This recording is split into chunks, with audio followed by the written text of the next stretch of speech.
All right, now it's time to check in with Keith Bilbrey and find out what you have been sending into our My 2 Cents at TBN.TV mailbox.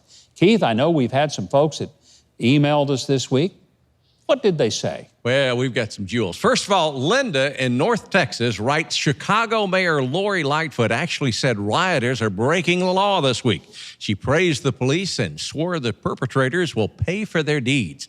Could it be she knows she's on her way out if she continues to stand against Trump? I think it's a little simpler than that, Keith.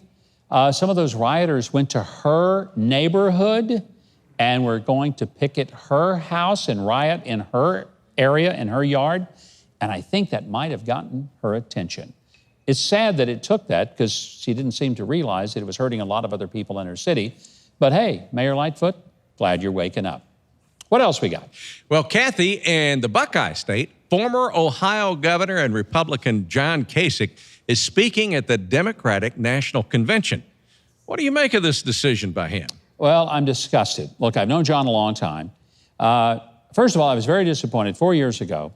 All of us who ran for president not just pledged on national television, but we actually signed a document that we would support the nominee of our party. Now, if you think, well, that was really the strong arm. No, it wasn't, because if you run for president as a member of the Democratic Republican Party, you get all of the resources and assets that the party has spent millions of dollars to have, like mailing lists and all sorts of things.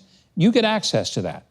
It's not unfair that the party would say, if we're going to give you access to these resources, we want to make sure that you're going to support the eventual nominee. So I signed it. I was glad to support the nominee. I've done that every time I've run, and I did it with good conscience. So first of all, when John never endorsed and supported the nominee, he broke not just a public pledge and a verbal pledge, he broke a contract that he had made with the RNC. I was disappointed. I find it interesting that he's now going to go and make a speech at the Democrat convention when he did not even come and give a welcome when the convention, the Republican convention, was in his own state. Very disappointing. He can do better, and he should. What else we got? Well, Brad in Johnstown, Pennsylvania. This week, CNN's Erica Hill said President Donald Trump wants to deliver his Republican National Convention nomination acceptance speech at the Gettysburg battlefield to do his best to shore up the Confederacy. What does that even mean? The South lost 28,000 troops and a third of Lee's army.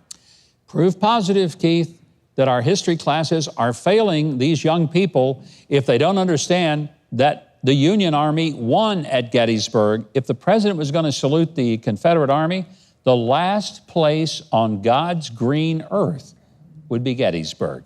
That is just plain, let me be blunt, that's stupid. Come on, people, you can do better. All right, what else we got? All right, brace yourself for this one, Governor. Stephanie from Newton, Pennsylvania. Mr. Huckabee, I am a Christian, and I'm so tired of evangelical Christians like you downing Joe Biden, who's been through more than most of us. You can call the Democratic Party non-religious all you want, but you wouldn't know. Your little Hitler, who holds the Bible upside down and is no more a Christian than Mickey Mouse, is a liar, bigot, soulless human being whom you love, which makes you not much of a Christian yourself. Whoa! I told you. I'm feeling singed over here. Look, all I can say is thank you so much for your candor and for your love. And I'm so grateful that you shared your testimony with me of your deep commitment to loving your brother. That would be me. You're going to have to spend eternity with me. I hope you'll start getting used to it now. But in the meantime, let me just say something. I'm not supporting Donald Trump because I think he's a perfect guy, because he isn't. I'm not supporting him because I agree with every tweet that he sends out and because of the things that he sometimes says. I'm supporting him because I genuinely care about some things. I care about the sanctity of every human life. That matters to me. And he's the only candidate running for president this year who believes in the sanctity of human life. Simple as that.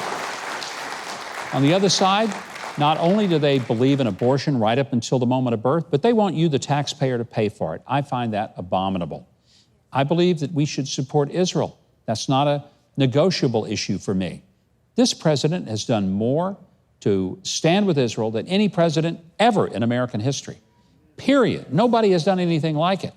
And that matters to me because I believe it's fulfillment of a biblical command. I believe religious liberty is the very first, most important part of the Bill of Rights. And this is a president who, once again, has done more than any other president in my lifetime to make sure that as individual believers and churches, we were not trampled upon. And he stood with us when we were being trampled upon. No one has done that to the degree that he has. That matters. And there are other issues that, quite frankly, matter to me. I believe in law and order. I don't believe in mobs. And so there's a host of reasons. It's not about the personality of the person running.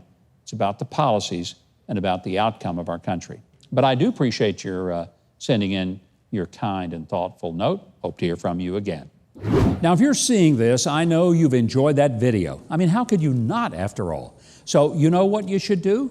Leave a like, click on the subscribe button below, and hit the notification bell next to it so you'll always know when I have another video up for you to enjoy.